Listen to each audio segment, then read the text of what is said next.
Nikiomba nafasi ya kuomba, uombe. Nafasi ya kusema amen, sema amen. Wakikwambia kemea, kemea. Amen. Amen. Na bila kukawia, tuna somo linalosema vita ya ndoto. Vita vya ndoto. Vita vya ndoto. Tunasoma kitabu ya Daniel 2. Mungu anisaidie hii mahubiri kwa baraka kwako. Nisaidie mtu mmoja ambaye kwenye utumishi wake au kwenye maisha yake kulikuwa confusion kuhusu ndoto. Confusion kuhusu ndoto.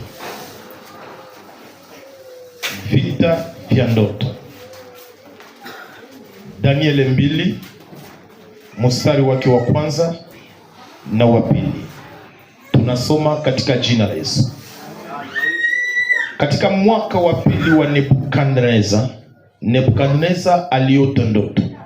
Roho yake ikafadhaika, usingizi wake ukamwacha. Alilota ndoto, roho yake ikafadhaika, kisha usingizi ikafanya nini?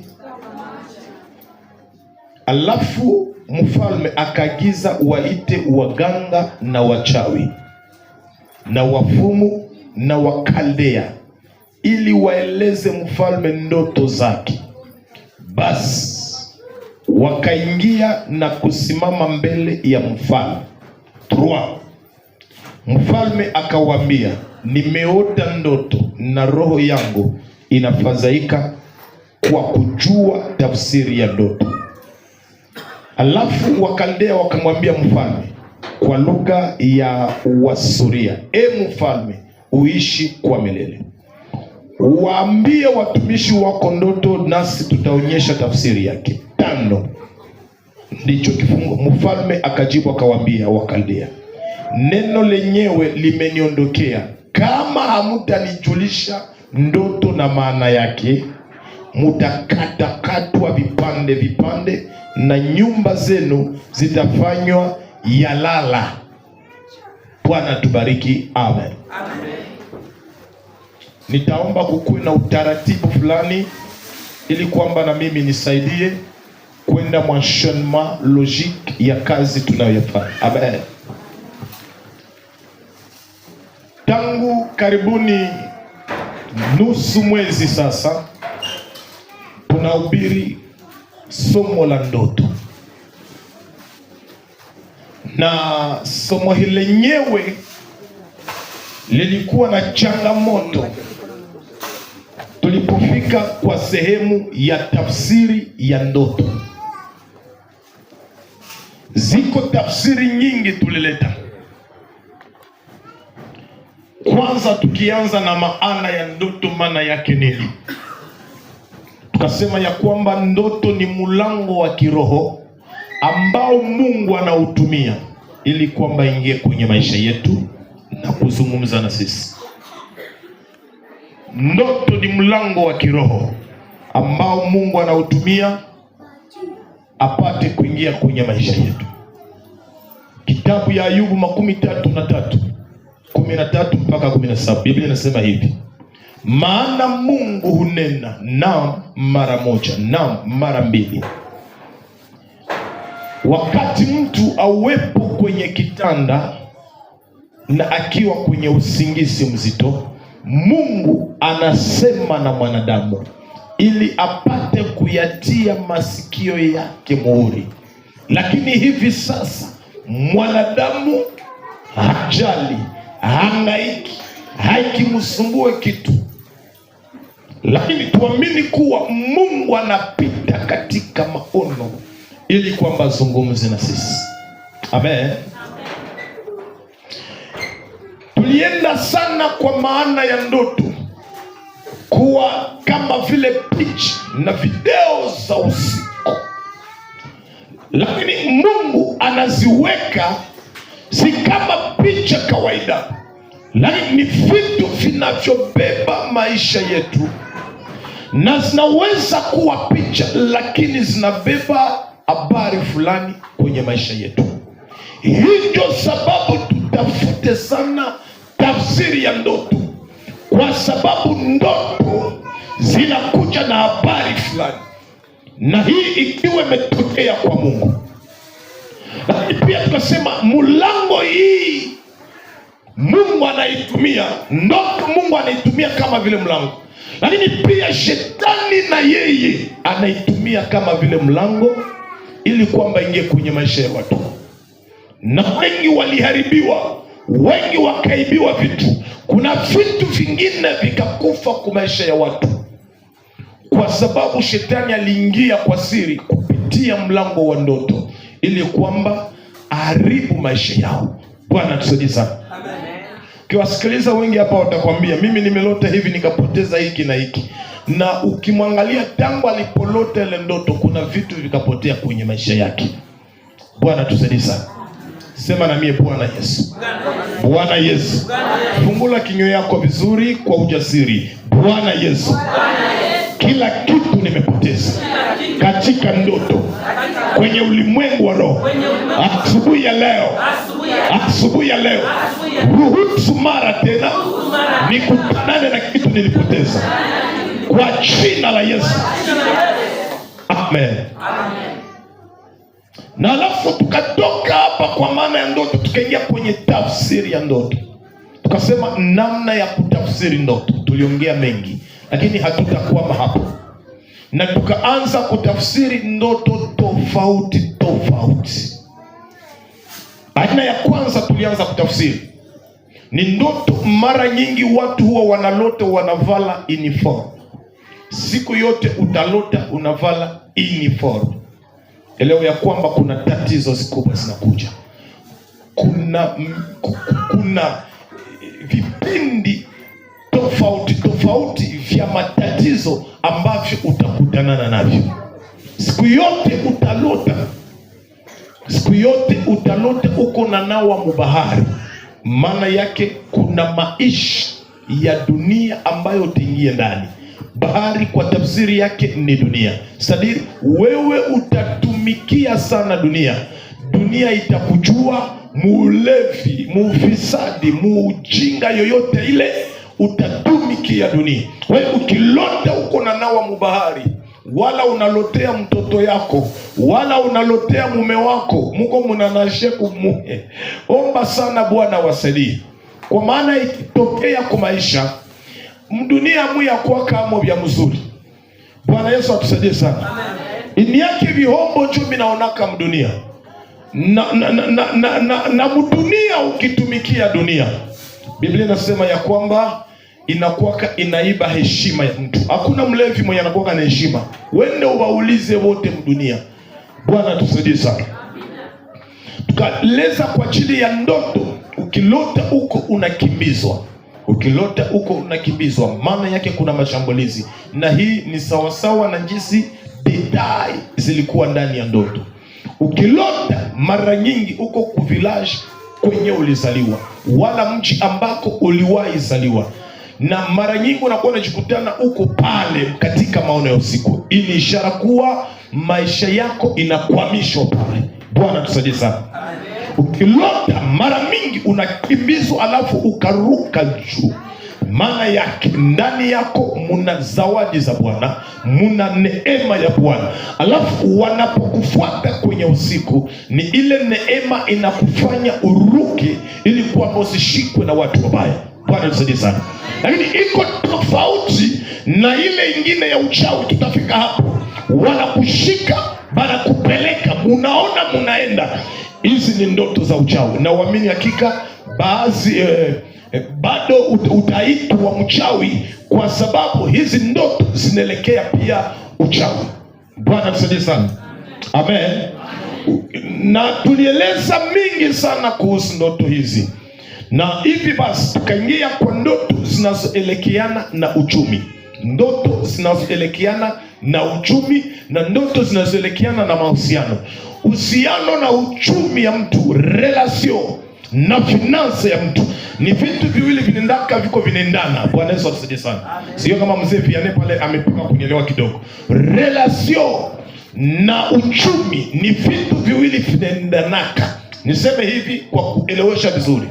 Katika kufanyikiwa yako, ili kwamba Mungu akuinue, unatakiwa kutumia akili ya kujua kutafuta ni nani utatembea naye na ni nani hautatembea naye. Kuna watu tembea nao katika uchumi watakumaliza. Bwana tusaidie sana. Amen, amen. Wengi wako wanakufa hapa ni marikirimba tu walipokea. Kumbe aliingia murikirimba ya watu wabaya, na alipopokea pesa bakakuya mlomba za usiku. Ndio kwa maana katika kufanyikiwa kwetu tunahitaji pia kujua kufanya selection marafiki. Hapo kila mtu utachiaka karibu yako mwambie siri zako, lakini jifunze kuchagula ni nani atakuwa rafiki yako. Bwana tusaidie sana. Kwa sababu gani? Kwa sababu si wote wanaofurahia kufanyikiwa kwako, si wote wanaofurahia kuinuliwa kwako. Kuna mwingine ukipata kidonda inaingia kwenye moyo. Kuna mwingine ukiinuliwa ni kama vile mshale wanamchoma. Alafu watu kama na hawa ukitembea nao, kesho watakuangamiza, kesho watakuchimbilia mashimo. Na usishangale kuna mtu ni rafiki yako, lakini sasa mulimwengu wa roho ameshakuchimbulia na shimo, shakuchimbulia na shakuenezea umetre wenye matakutia kufanya angalisho.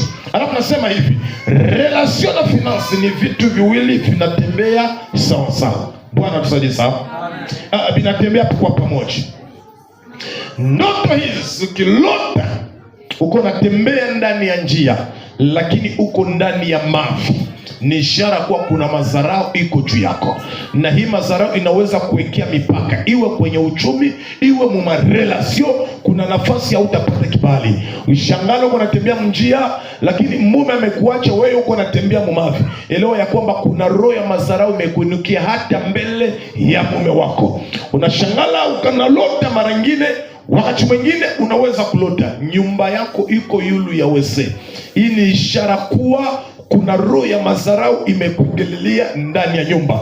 Unaweza kulota kialale na ingia mwako. Elewa pia kuna roho ya madharau wametupa juu yako. Bwana tusaidie sana. Na uombe sana ndani ya nyumba yako. Kunaweza kutokea harufu mbaya. Kuna nyumba ambayo nimewahi ingia ama wachungaji, watumishi wa Mungu. Nimeingia hapo. Nimewaingia mnyumba nasikia harufu iko sawa vile ya centrale wese. Kwanza tulikuwa na mke wangu, sio kama unakumbuka, wakati kwa tunaingia mnyumba, lakini watu ya nyumba wanaiona kawaida, watu wa nyumba wanaiona kuti, lakini mimi nikelewa haraka kuwa ile nyumba imekumbwa na roho za madharau. Bwana Yesu asaidie sana. Sema Bwana Yesu. Roho ya madharau kwa jina la Yesu. Roho za mawese, roho za masandrala, roho za murialala, tunakemea kwa jina la Yesu. Na Bwana ifanye kwako. Alafu ukalota wakati mwingine kwenye uhusiano ama relation na ndani ya uchumi wako, unakutana nyoka ikakuja ikaingia ndani ya nyumba yako. Hii ni ishara kuwa kuna roho ya ujanja imeingia. Mwanamsho yule mama analala, hakuna mwenza lala kubia hivi.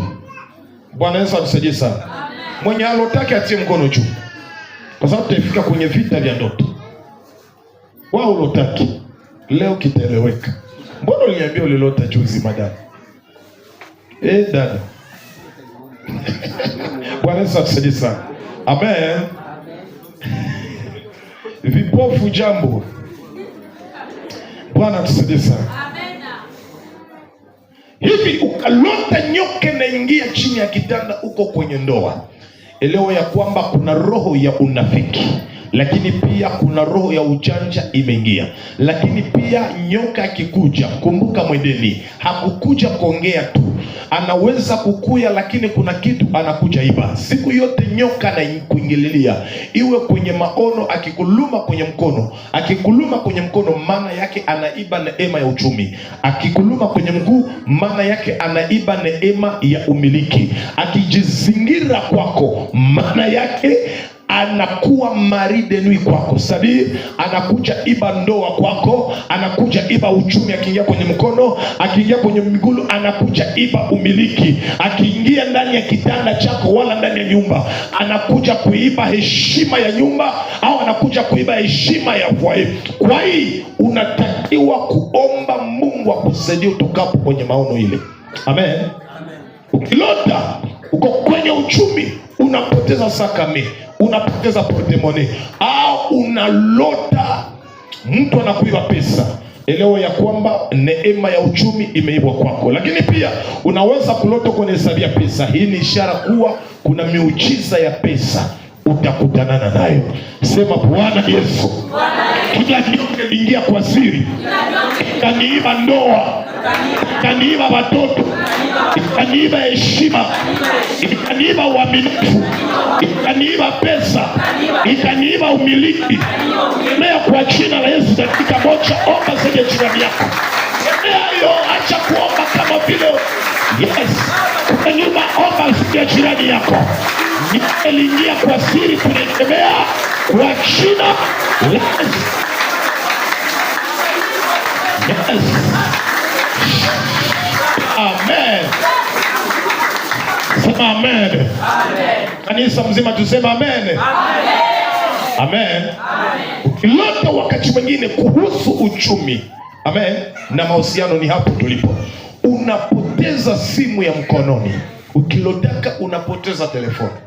Tunaacha huduma, tunaingia ku telefone kama vile chombo ya mahusiano. Siku yote utalota unapoteza simu.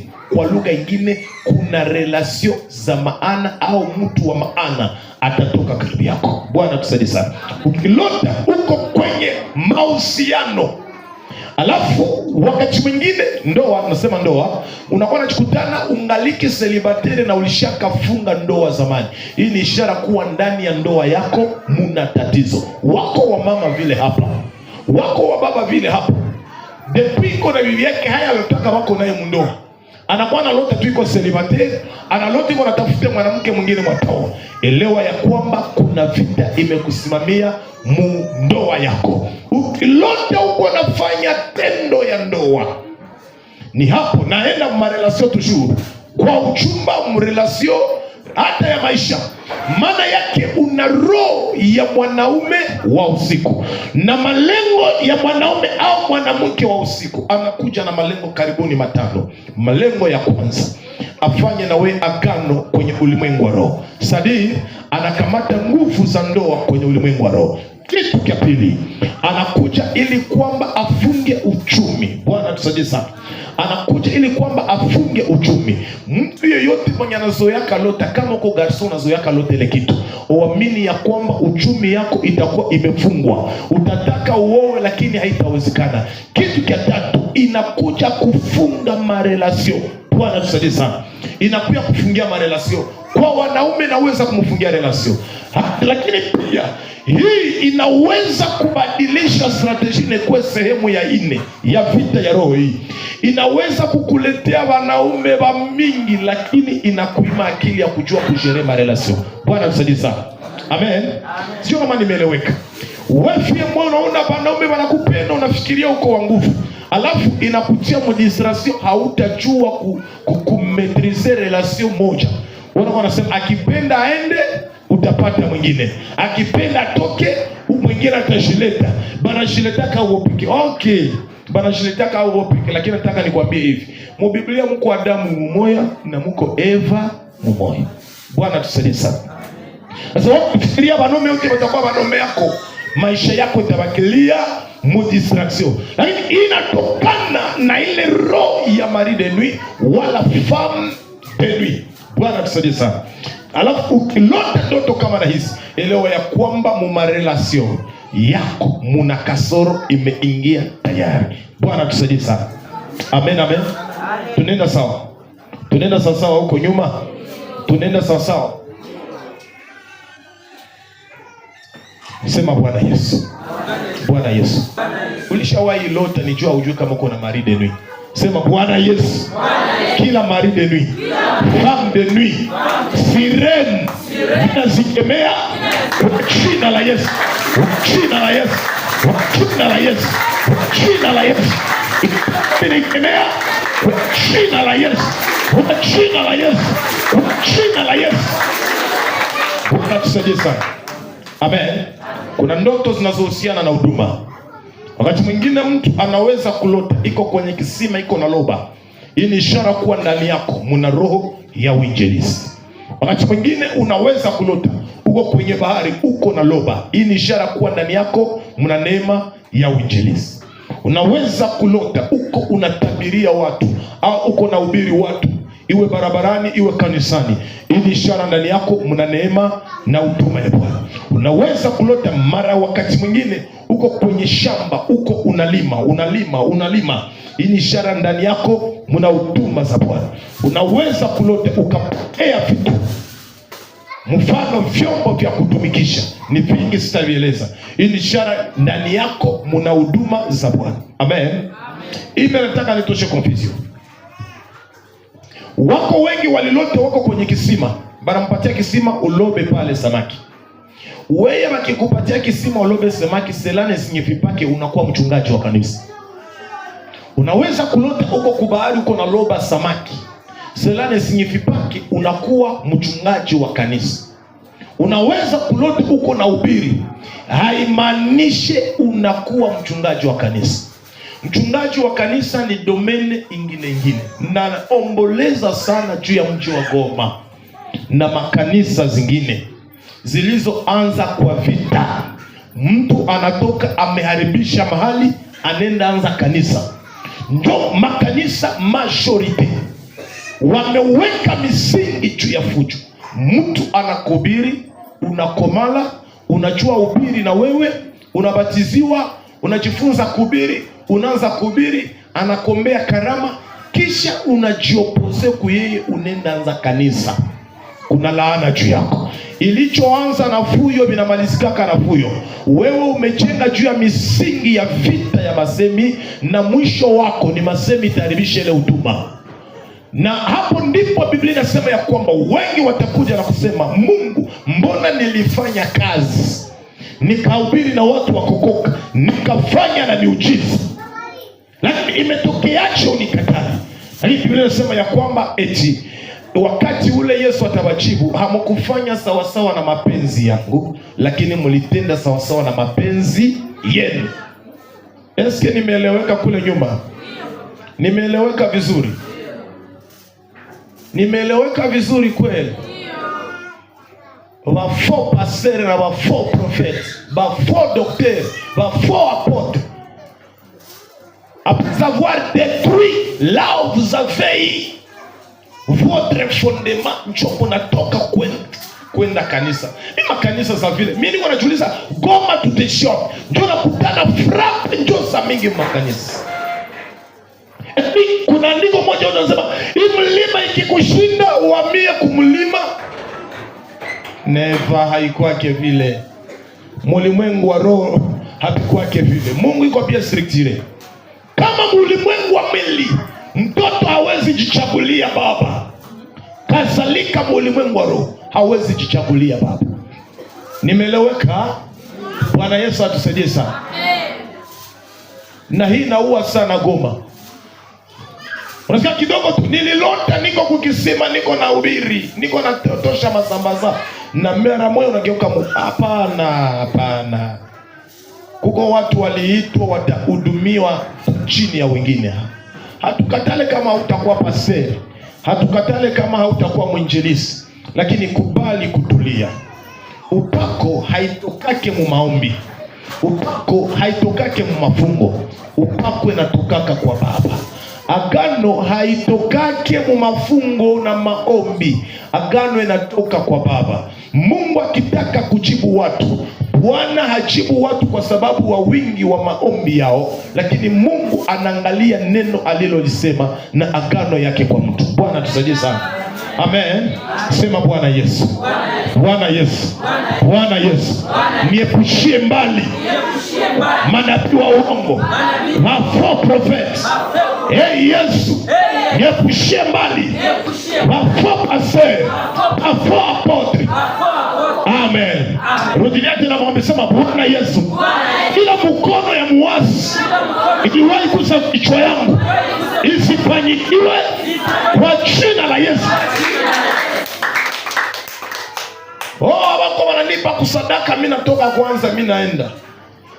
Nakula yeye peke. Utakufa wewe. Utatoka Geazi. Bwana tusaidie sana. Amen. Utatoka Geazi mumuza. Unakutana leo makanisa usha kwa mingi.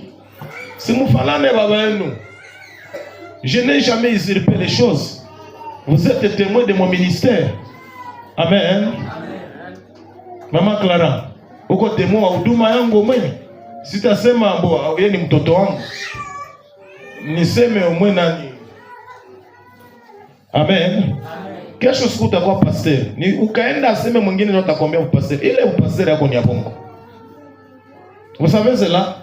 Pourquoi ni ya bongo? Torati ya Musa inasema hivi, mtu akitaka kuwa kuhani, kuna taratibu tatu. Taratibu ya kwanza, inabidi baba yake kuhani aliyekuwa kuhani aende amukonfirme mbele ya Mungu kusema kweli huyu ni mtoto alitoka mu viuno vyangu. Taratibu ya pili, atamubeba majini anaenda kumtakasa. Hapana mwingine, ni baba anaenda kumtakasa wapi? Majini. Ya tatu, atamwekea mafuta. Kumbuka hata na Yesu imetokea.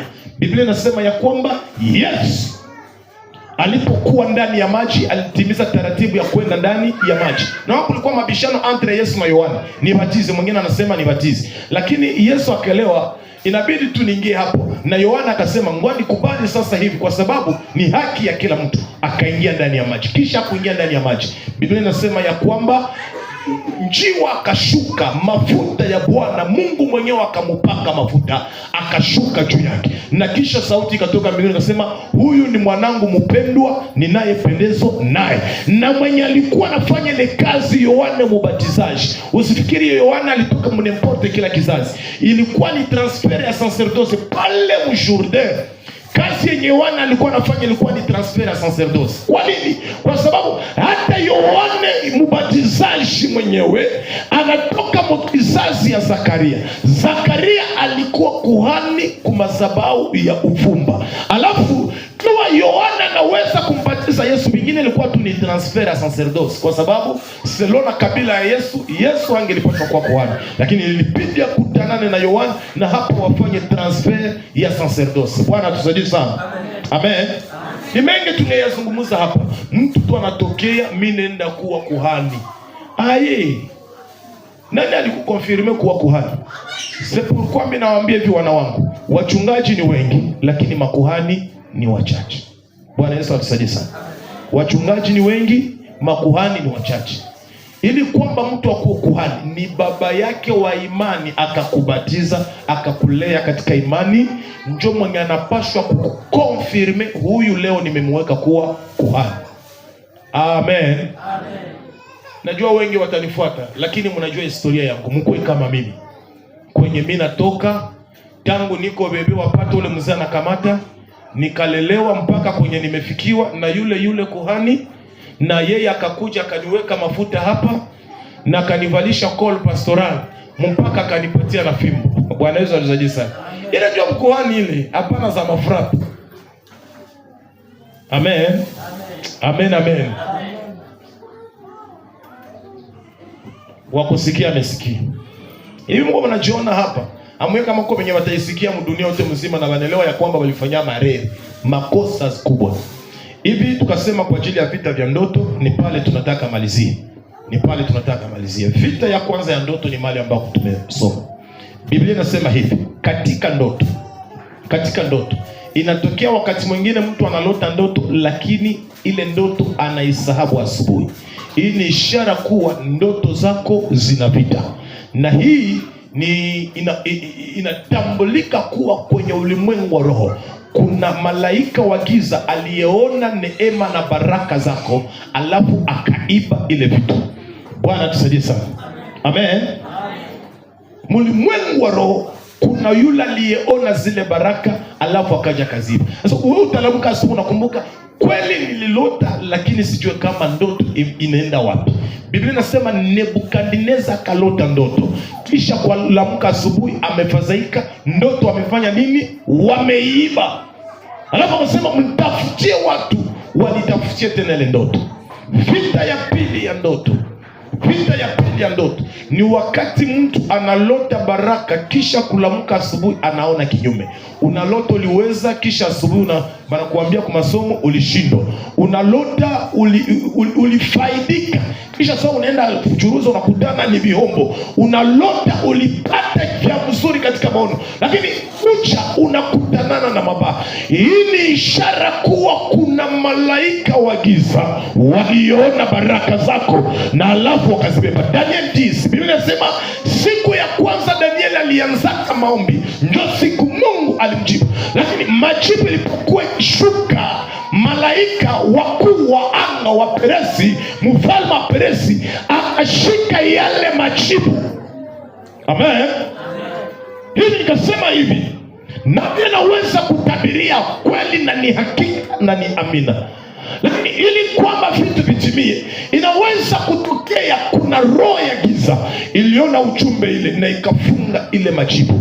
Alafu ukaomba miaka ukaona majibu haitokei. Kia msingi ni kwamba endelea kuomba. Huduma ya maombi ina faida sana kwa ajili ya kusaidia zile ndoto zetu wala ile unabii yetu kutimia. Bwana tusaidie sana.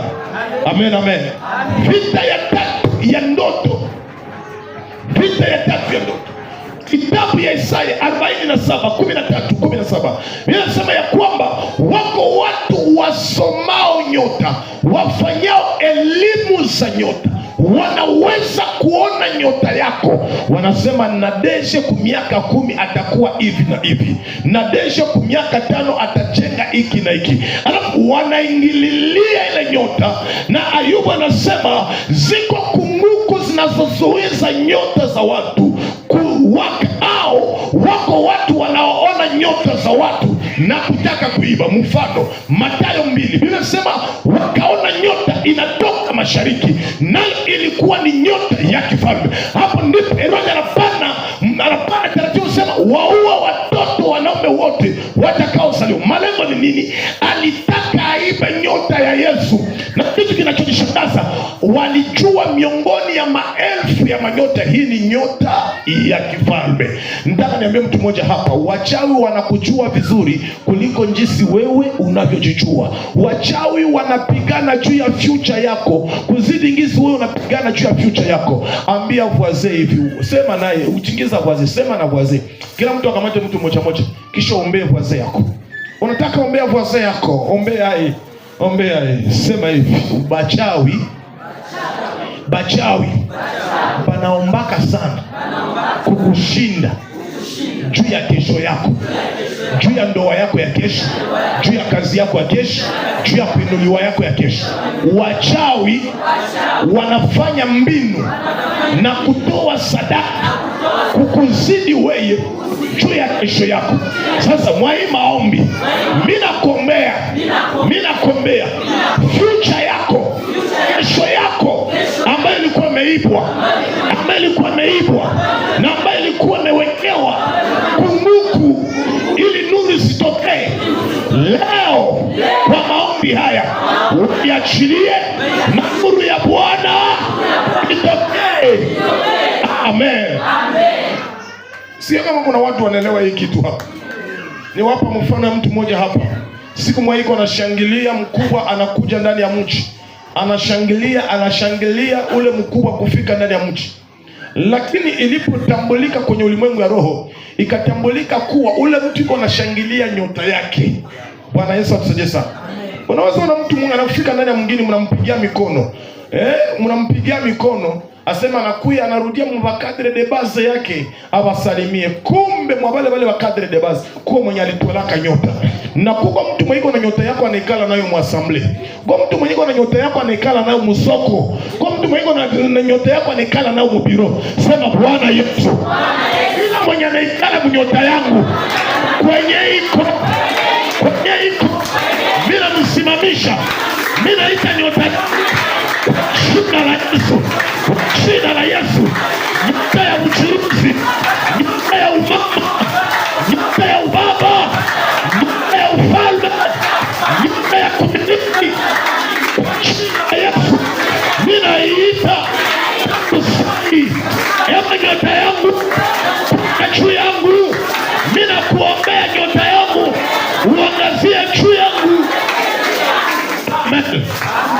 amen. Sema amen. Sema tena amen. Mwenye anajua maana ya amen asema amen. Ndiye nyota yako ikasie mara tena. Lakini amen akisaba na Bwana ifanye kwako. Narudilia, lalamika amen mara 7, Bwana itimize kwako.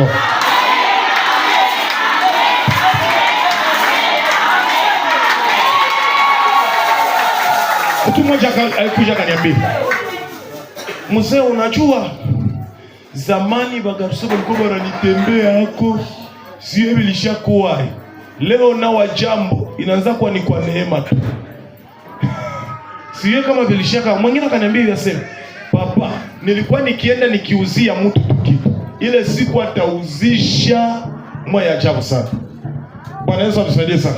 Na mwingine akaniambia yasema, bako wananibembelezea na marchandise. Nikamuuliza juu ya nini? Asema ule mtu alisema nikimuuzia tu anauzishaka moyo ajabu sana. Nikielewa ya kwamba juu ya ule mama kuna nyota ya uchuruzi, na ambayo ikifika kucha kumeza ya ule mama inamwangazia mpaka wengine wote wanaona uchuruzi wake. Bwana Yesu atusaidie sana. Sema nyota yangu utatumika juu yangu na utangaza juu yangu. Amen. Kuna watu walifuata somo ya ndoto ya nyota hapa, wanajua vitu vinavyosema hapo. Amen. Na Bwana wasaidie sana. Haleluya. Sasa vita ingine ni kwamba wako watu wasomao nyota na kujua maisha yetu itakuwa namna gani, alafu wakaja wakaibe nyota zetu, wakaja wakashindana juu ya kesho yetu. Na nimesema wachawi huwa wanaona kesho yetu kuzidi shi. Bachawi wanajiinteresaka juu ya fitire yetu kutuzidi ngizi si wenyewe tunaichukulia. Huwa Mkristo hapo kimwambia kuya mkanisa, anaona sasa vile manake unampotezea muda. Kwa Mkristo kimwambia akuje aombe, anaona sawa vile anakia saidia pase. Lakini nikwambie hivi, kukwambia yako kuyaomba hainisaidie mimi. Unajisaidia wewe mwenyewe. Ambia vuaze kuomba, unajisaidia wewe mwenyewe. Amen. Hii ni vita ya ndoto. Lazima tujue ya kwamba ndoto ina vita yake. Na tukasema vita ya 5 ya ndoto. Vita ya 5 ya ndoto. Wako watu wako hapa, lakini saa mchao anaenda kuloga, anakamata sura yake. Na kienda kuloga na loga musura yako wewe. Hii ni vita ingine. Watu huwa wanakulota vibaya. Kwa sababu gani? Kwa sababu ndani yako hamuna maombi. Hai tukasema ili kwamba tutoke kwenye vita hii. Conclusion. Ili kwamba tutoke kwenye vita hii. Kitabu ya Genesis 27. Biblia inasema ya kwamba Yakobo alikuwa anaenda pande Aramu. Na katikati ya njia akachoka kwa ajili ya urefu ya njia. Biblia inasema ya kwamba akalala. Na katika kulala ile usiku akalota maono. Malaika wanapanda wanashuka kwenye kipandio, na Bwana mwenyewe anasimama juu ya kipandio, na alafu Bwana iko na mubariki, anamwambia udongo hii mahali unakolala nitakupatia yako wewe na uzao wako. Mwenye atakubariki nitambariki, mwatakulaani nitamlaani. Wewe mimi nakuinua na kukupanua kwa taifa. Okay. Bwana tusaidie sana. Alafu Biblia inasema hivi, alipotoka kwenye usingizi. Sikia ngizi ya kutoka kwenye vita vya ndoto. Wewe mwanasabwaka ndoto haulotake, yani wamekuiba macho ya kiroho. Wewe mwenye unalotaka unaona kontrera ya binyolilota, au ulilota mara moja wakaiba maono yako. Mara moja wakaiba maono yako.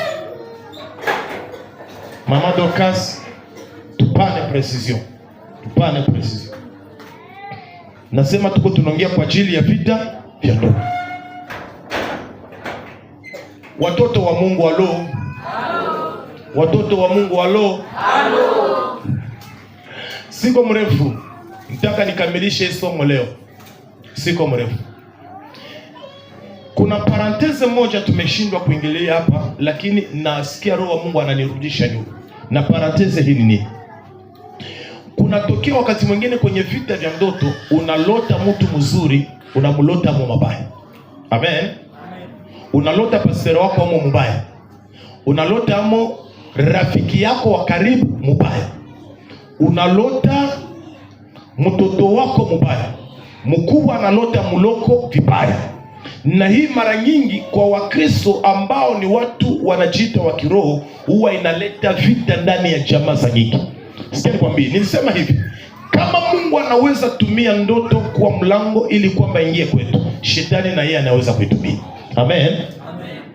Biblia inasema ya kwamba inatokea wakati mwingine anajifanya kuwa malaika wa nuru. Shetani anajifanya kuwa malaika wa nuru na kuingia kwa maisha yetu. Alafu sisi tunafikiri ya kwamba tulipata maono yanatoka mbinguni. Lakini ukichunguza kwa ndani, yale maono haikutoka kwa Mungu.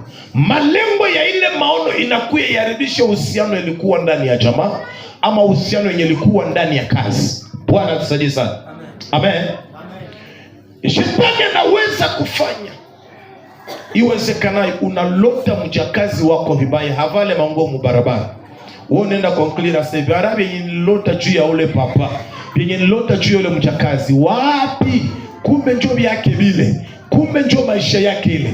Lakini ukichunguza kwa ndani, ukimtafuta kwa vya utepa, hii ni ishara kuwa kuna kutembelewa na malaika wa giza kuja kukutosha mu presence ya Mungu. Alafu utakacho kifanya ni kitu gani? Tunaenda resolution ya vita vya ndoto na ndoto kama na hii.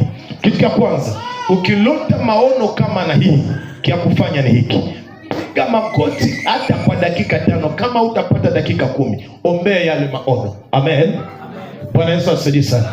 Ombea yale maono. Kwa nini uyaombee? Wakati wowote mtu anapolota maono mabaya ukayaombea, Mungu anailetaka mara ya pili, ili anaileta tena na detail ya nguvu kushindia ile ya kwanza. Sababu ukilota mtu vibaya, muombee mara moja. Ukimwombea usisahau kusema hivi: Mungu, nimepita kwenye maono lakini sikuyaelewa, ninaomba uyarudishe mara tena kwangu. Amen.